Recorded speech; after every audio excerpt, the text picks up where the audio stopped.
Hello. This is Jason Truding. This is Brooklyn Bound Podcast. And those of you out there know that So Percussion has been doing these podcasts for, I think, for about 2 years now, talking to everybody who's been on a Brooklyn Bound. This show, our next show coming up is September 30th. And we have lots of wonderful music happening that night, including my wonderful friend and guest here, and Leilehua Lanzilotti. Welcome. I did it. That was the most stressful part, was the intro. Nice. Now we're good. We've already been talking for like an hour, so we've already caught up, actually. Yeah. You are well. Where are you? I am in Manoa Valley in Hawaii, in the valley where I grew up and where I now live. And I'm really grateful to be here and be zooming in, and bummed I can't be in Brooklyn for this show, but it's I know, right? It's fun to be connecting across the Zooms. Yeah, it's been a plus in my, so the last conversation I had yesterday was with, do you know this composer, Robin Jacob? She will be on the night with you. She's wonderful. Lives out in Vancouver, and it's like kind of a bummer to still be doing some virtual shows sometimes, but then also like so awesome that like, she wouldn't be able to be in Brooklyn, or, you're not in Brooklyn. So I'm also happy for this opportunity. Well, I definitely want to talk about what you're doing on Brooklyn Bound and many things. But the first question I have to ask, and this is what I was saying is like the biggest, most broadest question ever. What's your path from young Leilehua to now Leilehua musically? Like, what's like, like where I know, a bit about your world as a violist. You're friends with my partner, Beth, and there's a viola scene there, but what's the trajectory? How did you discover music and get excited about making music?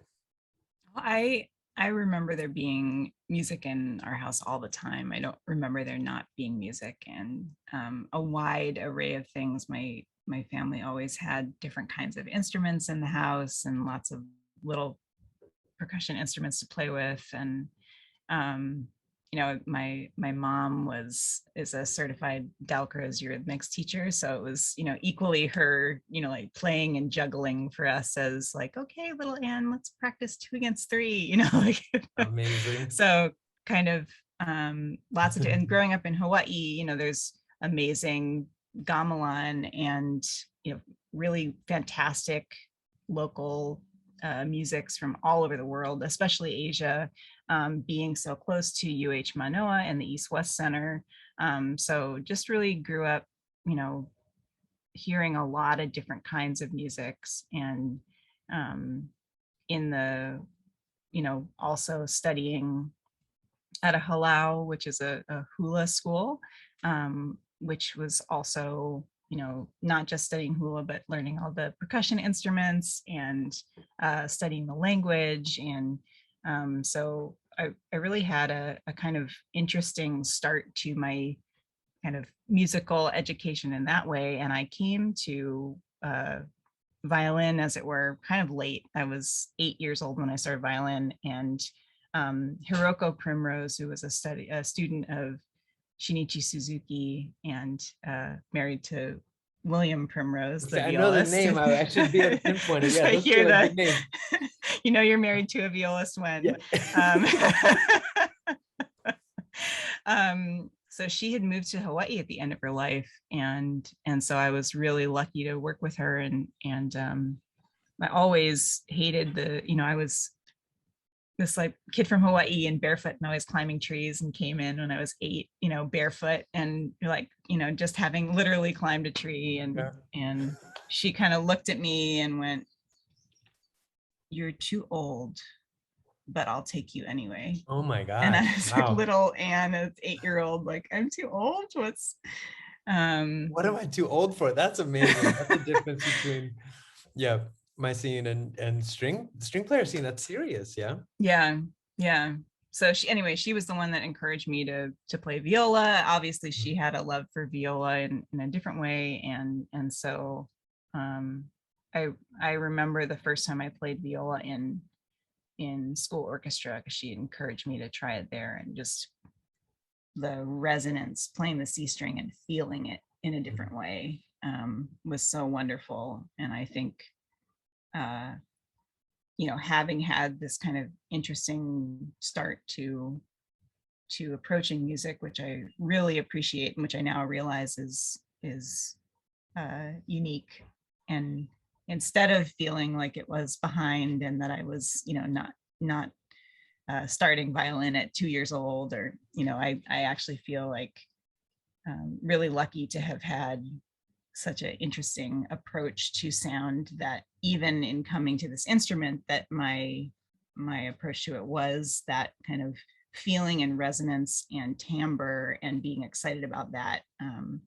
So anyway, that's a very long trajectory to No, how did I get to the viola? But I have so many questions, and then there's more though, right? Because we've just discovered the viola, and there's so much more to talk about, I think. But so I have two questions. So first, your mom, you said Delacroix, is that what it is? What is that's like? I know I Eurythmics. Yeah. So that is the kind of like a official name for Eurythmics. So Yeah. moving and feeling rhythm and feeling. You were mentioning 3 against 2 and whatever, but it's like, that's so cool. So there's a percussionist. I'm in Cincinnati right now. Actually, he's plays with the percussion group Cincinnati. Alan Ottie's like, really famous in our world and the lineage of what I do. But had like Eurythmics has been such a big part of his practice. I've never studied it. So you were around those ideas really young. Yeah, and I only did one short workshop my first year at Oberlin. I stayed for winter term and did Eurythmics, which was really interesting and intuitive. But I love using it for teaching. A lot of the kind of because students have so many different ways that they approach things, as often students, when they kind of physically feel space of intervals or of rhythm, kind of, just simple like walking rhythms, or walking things to get the beat, or feeling the different space between intervals in a different physical way, that just really helps certain students who learn in a much more tactile way. So I wouldn't say that I'm an expert at that at all, but I definitely feel like the little parts of it that I've learned about it, and kind of through osmosis from my mom, have really influenced a lot of my teaching with all ages, honestly. But it's a fun, useful tool. Kids, for sure. That's so cool. And so then sorry, I had to just peg these questions, but there's so much more to know about you. But so when you're studying hula, so are there when you mentioned the percussion rhythms, is there a particular style of music that goes with that dance, I imagine? And is it a percussion based music? What? Yeah. Teach me. No, it's great. I see the box that my instruments are in. My boxes finally got here after months on the boat. So I know where the Hawaiian instruments are, but they're in a box still. Can we pause? They got there this week. I know, right? But so what are those instruments? What are the? Well, pu'ili is the bamboo rattles. Basically so a lot of them are that you dance with, right? So there's the bamboo rattles, there's the gourd called ipu, and there's stones that you hold in your hand together and also dance with. Like multiple to yeah, you hold 2 of them at a time in your hands, and then you click them as you dance and do kind of these kinds of things. I'll have to show you when we hang out. And yes, please. And then uli uli, which is this beautiful, it's basically you're holding a maraca upside down, and then instead the top is this like beautiful, usually yellow and red feathered decoration. So instead, with the upside down maraca, you play it like this, so that the shaking is happening below your fist, basically. Oh wow. Yeah, so those are a lot of, and then the chant is is the major thing that's kind of is the arc of things. There's always chant with dance, and generally the dancers themselves are playing the percussion instruments, Mm. or or there's somebody playing the ipu, playing the gourd, a large gourd, and chanting. And so yeah, it's lots of percussion based, and because it was an only oral language originally, that's kind of how things were preserved in stories and cartography, a lot of the Kanaka cartography, this idea of kind of building in maps into chants by the Oh, stories wow. of like what happens to people over time and stuff. So Oh, yeah, we'll have to have amazing. a Hawaiian percussion party when we Yes, please. Oh my gosh. There's a lot. There's so much more to that conversation. yeah. I can't wait to learn about that. I feel like maybe we'll talk a little bit about the project that we're doing together, that So's doing with you, but we talked a lot about rocks already. I feel like I didn't realize the connection with that. With the hula. That's amazing. So we just got to you playing viola. You're at Oberlin. You did a little bit of Eurythmics and winter at Oberlin. Yeah. So, I mean, I guess I always think about myself on the other side of this conversation, because I would hate answering some of these questions, I think. But actually, I realized maybe are we similar in this way, that maybe I'm a performer. I've performed percussion music longer than I've composed music, but I also compose music, and now spend a lot of my energy thinking about composition in addition to percussion and performing. And improvisation has been involved in some ways, in different ways. You do all of these disciplines, yeah. Yes. So how when you got to Oberlin, were you there mostly at first as a performer? Yeah, I was there as a performer, and I was originally double degree with East Asian Studies. So I had gone there because they had a really, really strong Chinese program. And I was already fluent in Mandarin when I went there, but wanted to keep doing that as a thread of my studies. And yeah, they had a really incredible department there. So that was fun to be able to still work with them. But yes, I was only there in the con, as they say, for performance. The con. Adam in our group was in the con. He was in the con at Oberlin. He's proud Obi. Yeah. So how did your composition practice develop out of your performance practice?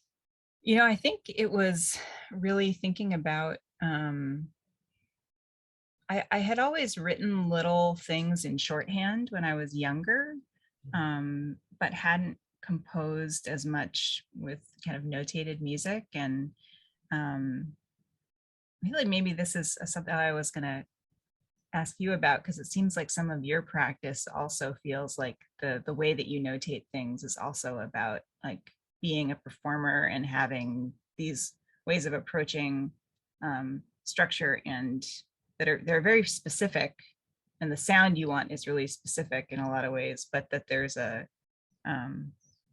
nature of how you're thinking about it is evident in some of the notation. I wonder if that's from practicing or shorthand that you came up with, or I think shorthand.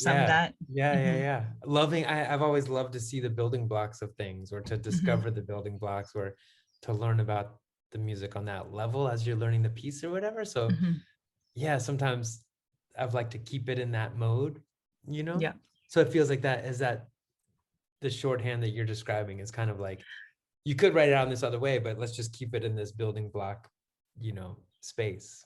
Yeah. I mean, I think the first thing that ended up kind of turning into one of the pieces that's on the program for Brooklyn Bound was when I was living in Germany, and I was so homesick. The sun went down so early. I was playing in this orchestra, the Rundfunk Symphony Orchestra, which is amazing. But we'd have these rehearsals when you're getting there early for rehearsal, and rehearsal ends, and you're out of there, and you're inside during the the daylight hours, 6 or 7 hours that it's daylight, and you come out of rehearsal and it's 3:50 and the sun's already down and you're getting on the subway. That's hard. That's really This, hard. like, I'm from an island, like what is this place? Which was, it was, I mean, Berlin is fantastic, but it was, that part was really brutal for me. And Mm. I that was really distinctly when I started writing some of this down, and it was in the back of my other sheet music. I didn't even have, you know, I didn't even have uh, staff paper. I just kind of, as I was practicing other stuff and Bach, um, in the back, sometimes I just kind of start having this sound that kind of stayed with me, and kind of started writing shorthand in the back of my Bach That's so cello cool. suites. Yeah, so Wow. that was kind of, I remember that really distinctly, and that this kind of kept coming up as a thing that I returned to. Um, and so eventually yeah, kind of, once I moved back to New York, and, I hung out with all the composers while I was in grad school, and, took classes with Ingram Marshall and Martin Bresnik, and, was really loved being, um, and was really lucky to be around that group of composers that's really, really brilliant and has influenced me a lot. Very obviously Andrew Norman. If people don't know, my doctoral dissertation is about Andrew Norman. Oh, cool. um, No way. so that it was really lucky to be there, and I think finding somebody else who had that tactile approach, like finding Andrew's work that was so much about what it felt like to be a performer on stage, and who was approaching traditional notation with this idea of, well, what is the best way to kind of have a beautiful blend of prescriptive and descriptive notation, that when you're looking at the way that it's notated, that's a shorthand or a kind of a Mm. signal to you of what this actually means, and who is about resonance and about the feeling of playing on stage, and that the improvised parts were about, um, coming apart and coming together, and all of these ideas that I felt were really, really resonated with me, no pun intended, Mhm. in a beautiful way. So I think kind of, yeah, having kind of the homesickness and like wanting to articulate these things and having them, and then discovering Andrew's music in a really deep way, and studying his approach, and finding that with a lot of the things that I felt were really important, that I think that really helped me um, to kind of start to have agency to notate things in the way that I wanted to, and to have a notational vocabulary that felt true to what I was trying to express. That's taking from a lot of experimental practices, but also, like you were saying, kind of these, which are often like shorthand from players who Yeah. are kind of think, it's evident in the way that you practice or the way that you think, and like that aspect of it is really fascinating to me, to see that thought process on the page, as opposed to kind of whitewashing it down to traditional notation, where you lose some of that, and it doesn't always have the right feel in the Yeah. end when you do that. I feel like every time I saw what something I did looked like in Sibelius, I would feel so sad. Like, I don't think this is it. Like, this doesn't feel like it's it. It may be helpful, or it may be sure, like it may help get to something quicker on some level, but it Right. feels like it's not it, you know? Yeah. That's so which is it, the solo that you started to work on in Berlin? Is this the Ko'uinoa. Yeah.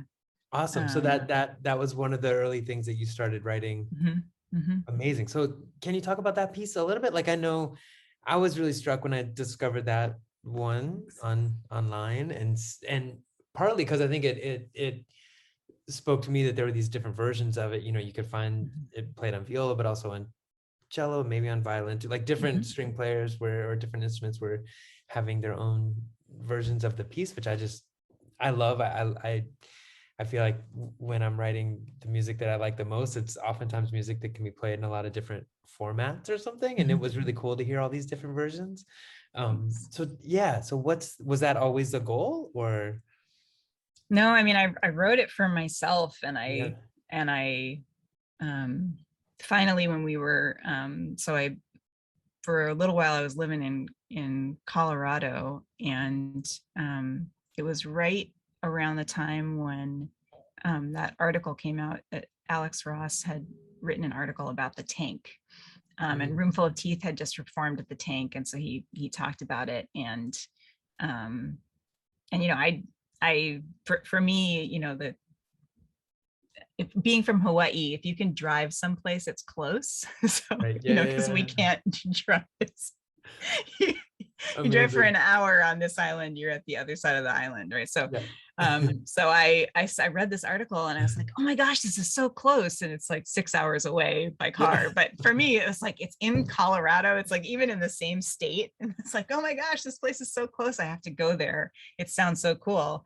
And so at the time, the director of the School of Music, Michael Alexander, who's just was super supportive. And there was the recording engineer, Greg Heimbecker, who's still there. And Greg is one of the guys that helped set up all of the mics in the tank for people to record. And Oh, so I said, hey, I want to take the students to the tank, and I'm going to go out by myself and do a show there in October and do some recording so they can get a sense, and then we'll come back, and then in the spring I want to take all the students out. And the director was like, okay, yeah, we should do that. that's awesome. So Greg, because he loves that space, wanted to come along. So I rented a car. He drove by himself in his car and went out there with my partner, and we were originally going to just do some duo stuff.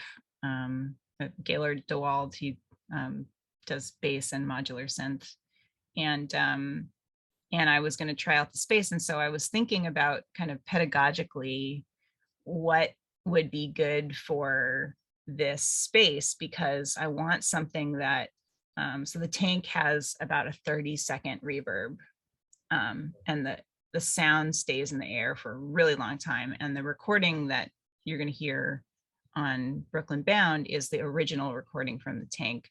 There's some stuff out there because we were about to play with mod synth and stuff, but it's totally acoustic. It's just the sound of the space. And so I was thinking, what are these things that you'd want in a space like this with a 30-second reverb? Like, you want something that's for me, like sonically interesting, the way that things overlap. But if it's too active, it's going to not make sense, right? If it's too active pitch wise, it's just going to be muddy.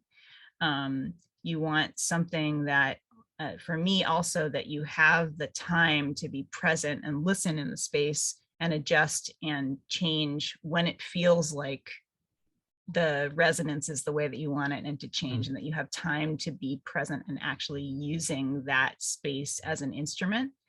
And then also, so I had this thing that I had kept writing down, or kind of kept thinking about when I was, that had stuck with me, that I had never notated and just kept playing.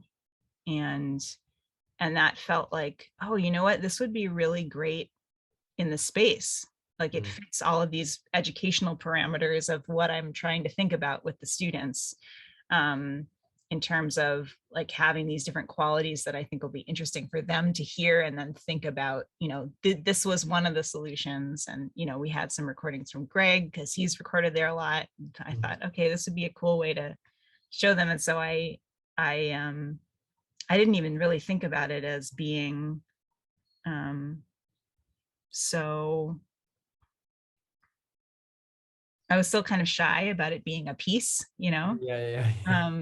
but it was like it had lived in me for a long time as this thing that kind of, for more than, I think for more than 5 years by the time I finally premiered it, Yeah. and uh, just was, it's based on this anthem, Hawaii Aloha, which is this piece that you, that everybody sings at the end of shows here. So everybody at the end of a show at the, about like, if you want to see some of the Hawaiian instruments, and also maybe see this, if you look up Merry Monarch, there's that huge hula festival that happens every year. There's probably some version of this. But you all stand up and hold hands and sing this together, and at the end everybody raises up their hands. And so it felt like this very like homesick thing, that I hadn't done this at a concert, you know, in a really, really long time. And so that's some of the kind of pitch material for the through line. But yeah, it was also around the time when I started using my Hawaiian name professionally again, and had found out that for a long time that it was actually illegal to have a Hawaiian first name. Even when my mom was born, it was still illegal to have a Hawaiian first name. And so these things that we inherit as like, oh, it's traditional to have a Hawaiian middle name, is actually about this kind of antiquated law that hasn't been changed. And, you know, they even had to, it was still illegal to teach in Hawaiian until the 80s. They had to repeal it in order to start the first immersion schools. And anyway, so a bunch of those things, such as brings me to the title. The title Ko'ui Noa means is my name. So well, Leilehua Ko'ui Noa is like, Leilehua is my name. But yeah, so I was thinking about all of those things of like, just this, that's the kind of context for the title, of kind of like reclaiming what my name was, and thinking about these different ways of having erasure in different ways, and language, which is a big part of why I wanted to move back here, to be more actively part of the indigenous language revitalization movement here. But yeah, so anyway, lots of, That's I feel amazing. embarrassed talking about all this stuff in this piece, but no, there's so much there. And I mean, it feels like, so this piece came together over a long period of time. And is this, do you consider this like a first piece that you wrote, or like I'm loving, I wrote a lot of music before I showed anybody else the music, you know? And so there are these like incredibly long periods of time where some piece was written because I would, every time I saw a piano or every time I saw a vibraphone, I would play these chords and I would like the way they felt together, but I would never play them around anybody else. And it like slowly formed into something that was recreatable, or I could do with other people. But then when you said like, it didn't even feel like a piece, I'm feeling those same things where I didn't, so I went to grad school at Yale as well. I took the class with Martin Bresnick that was also like, you know, composition for performance, story time with, something like that, you know? Story time with Uncle Martin. Yeah, which was like totally like, amazing. Yeah, helped me think totally in really wonderful ways. But then I would also like, for many years when we would play my music, would be like, yeah, but this, we're not really playing my music. Like, you know, I would like convince myself of these like capital C composer, lowercase c composer, ridiculous ways to think about music making. Something about maybe just like studying in conservatory as a performer teaches, I don't know, taught me that, I think.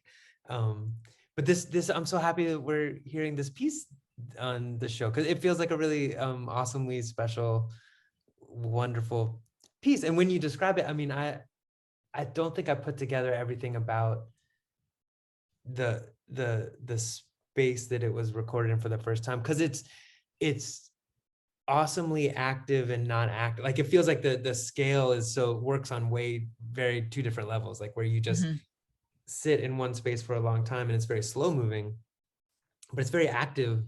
Like the surface detail or something is also really active. which I really like. Those two things together are really satisfying. It's very, Thanks. very cool to hear you talk about it. Thanks. Yeah, I mean, it feels like a nice, I love playing it as a first piece in a space that I don't know well, like especially if I'm going into a space that I haven't had a sound check, or, just I don't really know the hall that well. I love kind of going into a new space and playing it as the first thing I play in a program, because it really is all about timbre and kind of drawing out these overtones. And so being able to just listen to the hall, it also, as a performer, that feels really nice to do. Yeah. To just like take the time to listen and like put your sound out into the hall. And but yeah, I think the thinking about your music too is just I got to meet Jörg Frey a couple of years ago at the Vondelweiser Composers Meet Composers thing, and just looking through his composing book that he does a little bit every day, and it was so much more. It was so incredible to just kind of hang out with him and talk story, but the way that he approached composing that felt so rooted in a practice as a player. There was one thing that he had changed the beginning of a piece, and instead of just kind of saying like, oh, we'll cross out these first 5 bars and then that's the piece and then I'll notate it, he had rewritten the entire thing without that first line. And it felt also like this thing of, well, if you were going to perform something and the beginning of the thing changed, you would practice that. Like you would practice how it felt to start the piece in a different way. You wouldn't just be like, oh yeah, we'll start from measure 10. Like, let's, that if you were doing that as a performer, with some really difficult concerto, you practice what it feels like to do that first sound on stage. And so that was really interesting to me too, kind of the iterative nature of kind of rewriting things, but also just that practice of physically notating as being getting a sense of how the time passed and how things worked for him. And his notation's obviously kind of different in a lot of ways than sometimes, but also just kind of seeing even his shorthand things feel very much like he's coming from this place as a performer who's interested in sound and structure and being present. And I think that helped me also see or feel more like, no, like what we do is totally, that's an approach. That's a very valid approach to composition. That's rooted in this other way of finding sound and this other way of kind of structuring things and thinking about how someone as a performer is going to practice your piece and feel it and learn it over time, or just live with it on stage, like so that's really anyway, cool. that was kind of a tangent, but yeah, no, I love that. So the other piece on this set is a quartet. Feels different. I mean, feels the same, feels like you, but feels like a different world in some ways. So this is the quartet, if I'm remembering right, string trio, violin, viola, cello, and French horn. It's very cool. So what's and it's movements differently than I'm trying to put it together. So tell us about that piece. So that piece, The Space in Which to See, is based on this poem by Leilehua, who's really, really incredible poet. This one I think has been unpacked. Like looking at the shelf. Okay, hold on. I'm going off screen for a sec, but it's worth it. Okay. We're doing going off screen. Okay, yeah, right. Okay, good. Now we're good. Okay, close. So oh, beautiful. So it's this poet, Leilehua, And she lives in New Mexico, and her work is, I think this might be the only book of her poetry that's out currently. But the poem itself was just so striking, and I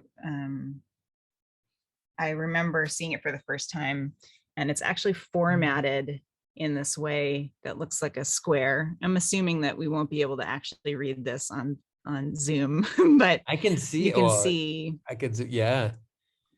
that each line of text is right side up, depending on how you turn it. And so there's an aspect to, even if you're good at reading things upside down or sideways, that reading it is also a practice of perspective. And so I really loved that aspect of it, in terms of the physicality of space, and also just the way she lays it out on the page. And so each of the movements in my work take a line from this, and kind of are based on that line of text, but also my feeling around the line of text. So, the first movement is, this is how you see me, the space in which to place me, and there's no punctuation and no space. And so I feel like there's, that my feeling behind that is, there is no space. Right. And so a lot of that movement is about kind of things being, the rests keep getting shorter, and there's not space, there's not time to cut things off in a way that's finessed.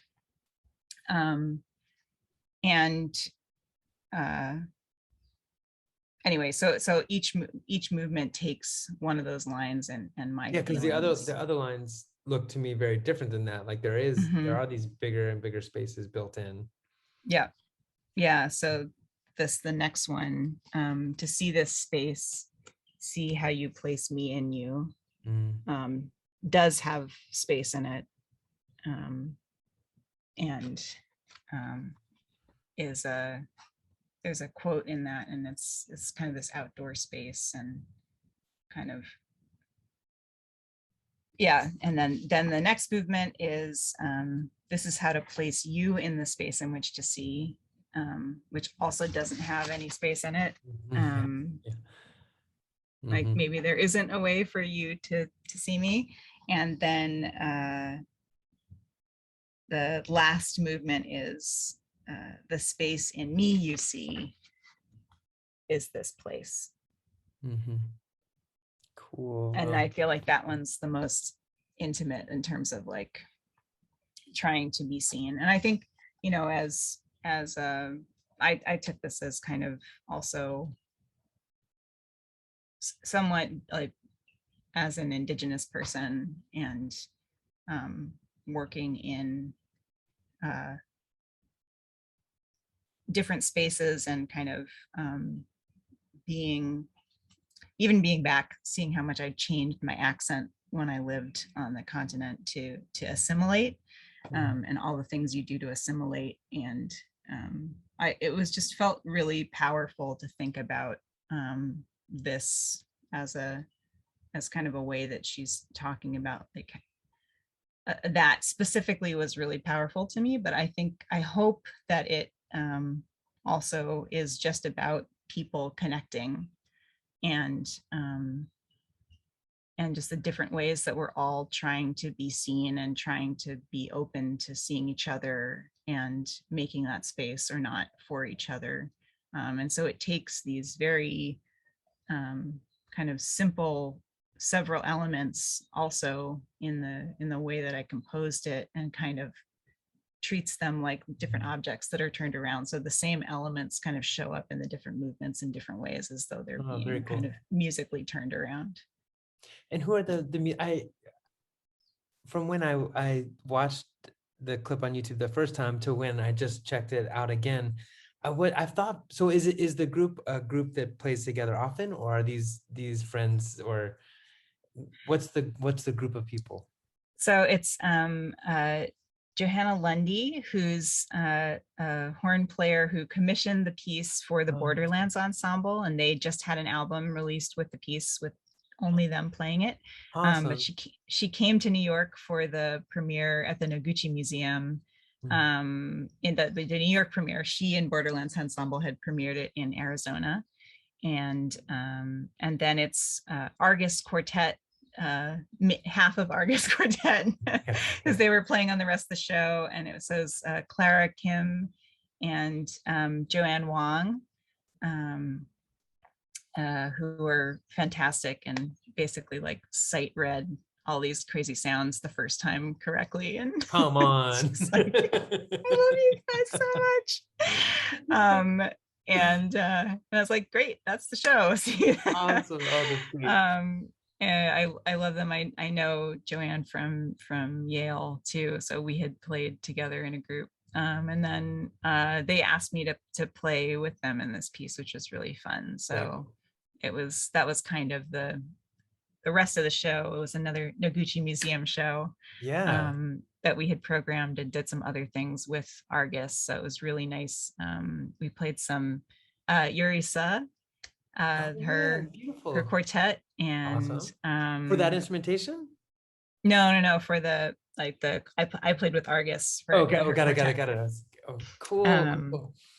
and Joe and Clara played some Sarajevo, and it was a bunch of works that were related to that exhibition.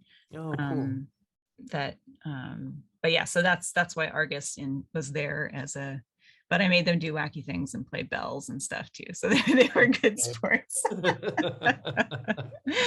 Good job. But yeah, but really grateful to work with people that were so open and really listen in that way, because I think that was a lot of what kind of what the piece is about, but also a lot of what my work is about. Is I'm interested in things that I think there are a lot of strange sounds or kind of extended techniques in the piece, but really all of them are comfortable to play and are easy to play. And again, it was this idea of even though this looks more traditionally notated, to be able to make these sounds and interact with each other and be present in the space was really important to me, for the meaning of the text.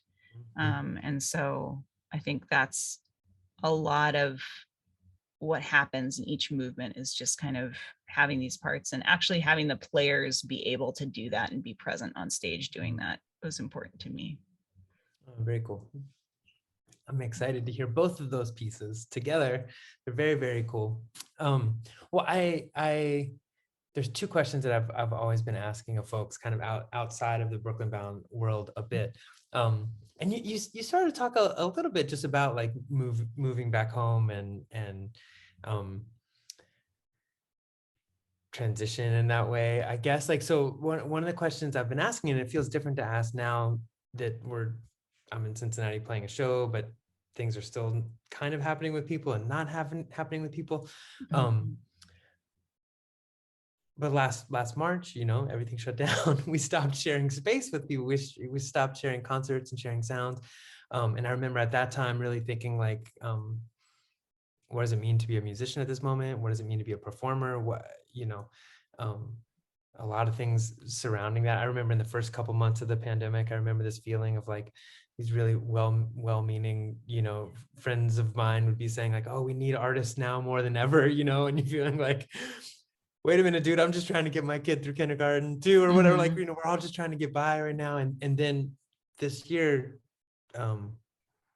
just kept piling on, like I think, I guess specifically after George Floyd's murder, but I think in a bigger context, there's, been much more kind of deliberate conversation, I think, in the community, the contemporary music community, and in our organization and in So's world, so kind of just reevaluating what it means to be an artist at this moment.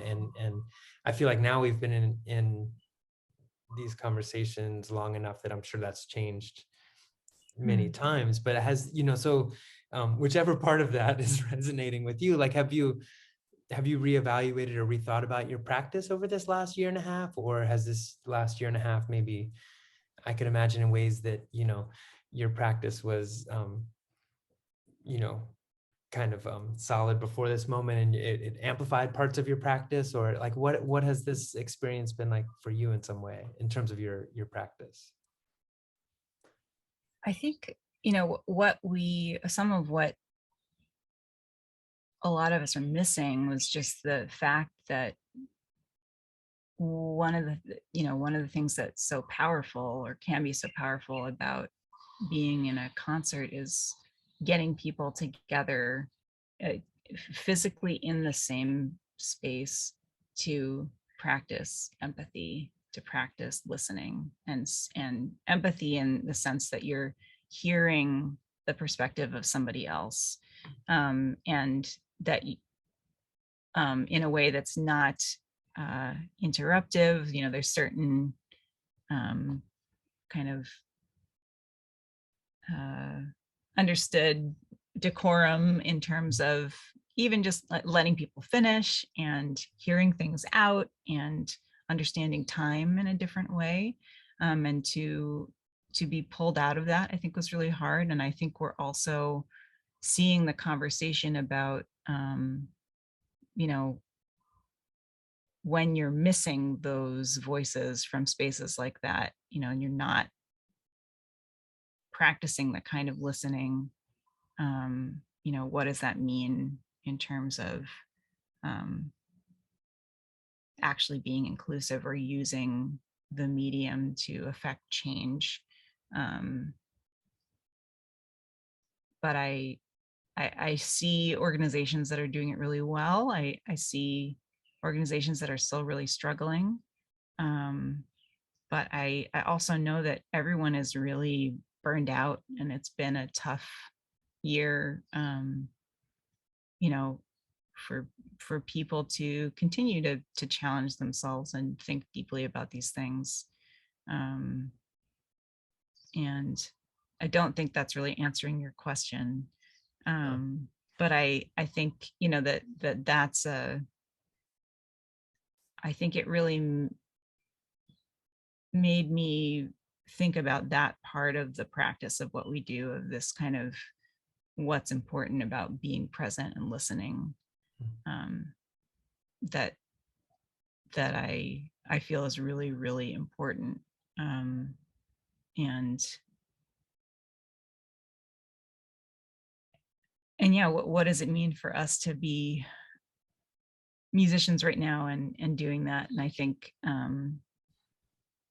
I'll answer this a better way. I think some of the opportunities I've had coming here, to work in communities is, I know, a lot of us in the music world are interested in doing community engagement and affecting change and being present in communities in these ways. And now that conversation is more active.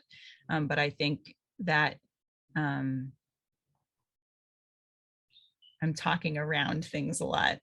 One of the things I'm really grateful about with my new situation here is meeting people in different ways. So I took a job here as a way to kind of have some consistency and health insurance, and Yeah. but also as a really cool opportunity, and just the difference of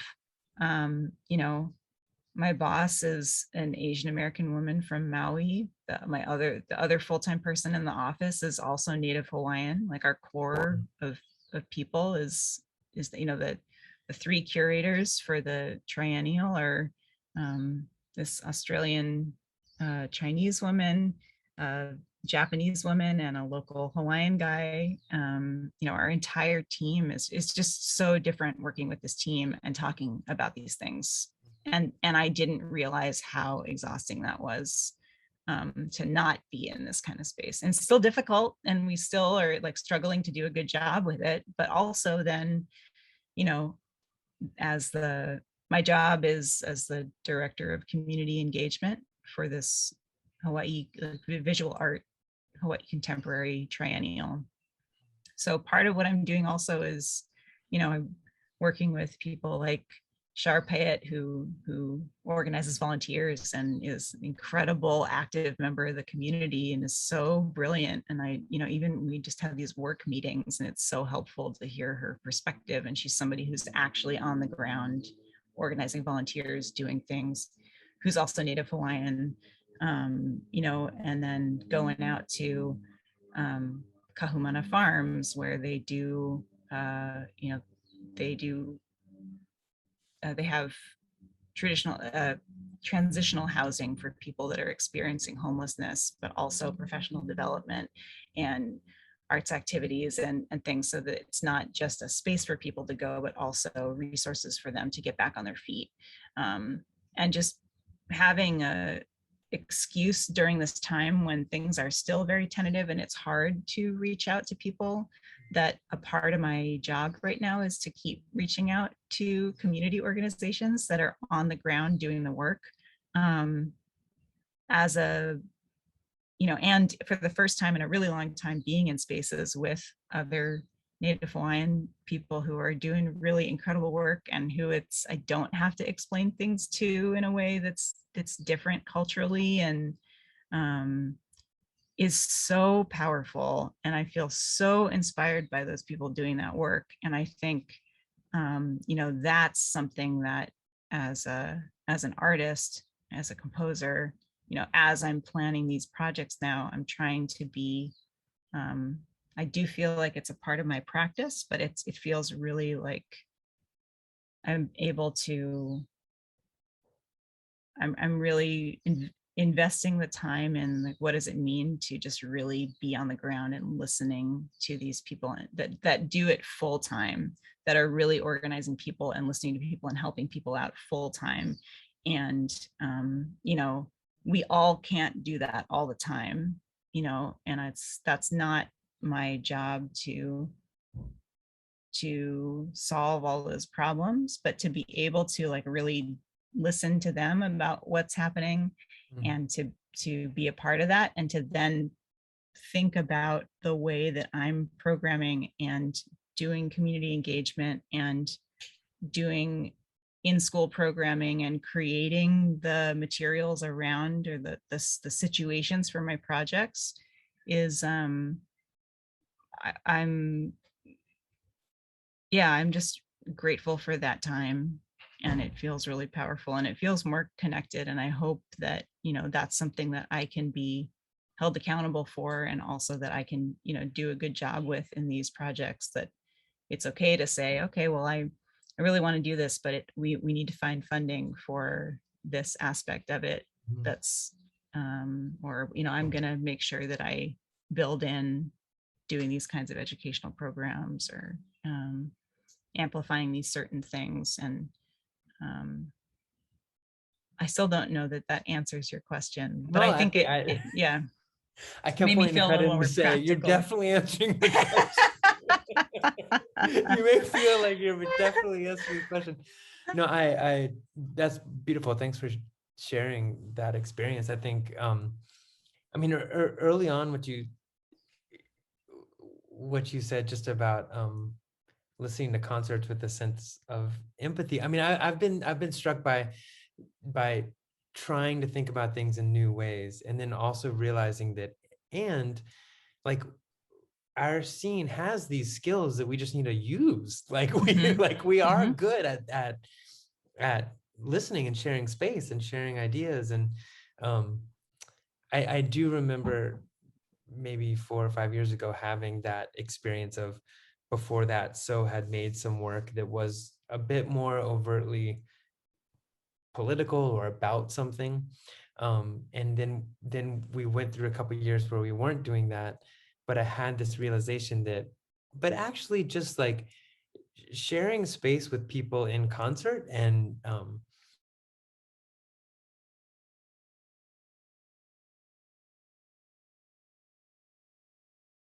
sharing space openly is maybe very political, or it is about something. It's enough, you know what I mean? Like I think I went through a moment where it felt like maybe music isn't enough, it needs to say something specific.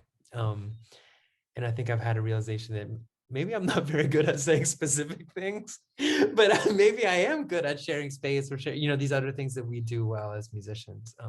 So I thought you put that in this really wonderful way that I'm going to continue to think about, because I think that's really wonderful. But it's also great to hear more about the work you're doing.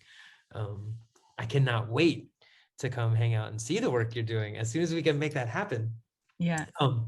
I have one last question that I ask of everyone, and I'm excited to hear you share an experience. The question is, in the before times, we would get together and we would play together, and I think so would always have the kind of the war stories from the road, or the the kind of the shared experiences we have, of like, oh, remember this concert, this crazy thing happened, or oh, this was such an amazing show, there was 3 people there, but it was the best show that we've ever played, or like the kind of like just the wonderful memories or like experiences of concertizing and sharing music with people.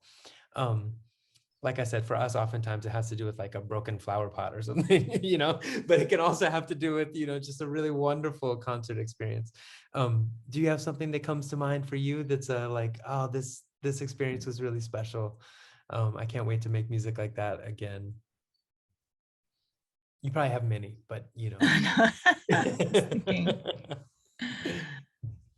Well, I mean, because we were thinking about the Noguchi Museum. I mean, those have been really, really special for me in that concert. Yeah, there's that concert felt really wonderful because it the more I've been kind of feeling confident about really doing the thing that I want to do in the space, the more they've been so encouraging of that work. And I felt like it was the first time that I was really kind of being out there more with the kind of work I was doing and present in the space and really engaged with the material. And I got these. It's Adam Morford makes these gorgeous, huge sleigh bells that I had everybody play in the space, and it was just really wonderful to think bigger and to think about creating space and taking time, and just to take the time to make that space. And just that they've been so open to that. And it was a bunch of community members, people I didn't know, but also my auntie and my cousins who happened to be in town, which was at the time really rare for me to have family at a show. Mm-hmm. And my cousin Sarah came up to me after that we played the space in which to see, and she was talking to me, and she totally got the piece. Oh, awesome. For that, and she's not a musician, and we hadn't talked about it at all, and she just was like Zoom, you really, really got it, and I felt so grateful that spoke to her, and that I had this. I felt like I was in a space where I was able to kind of take risks and also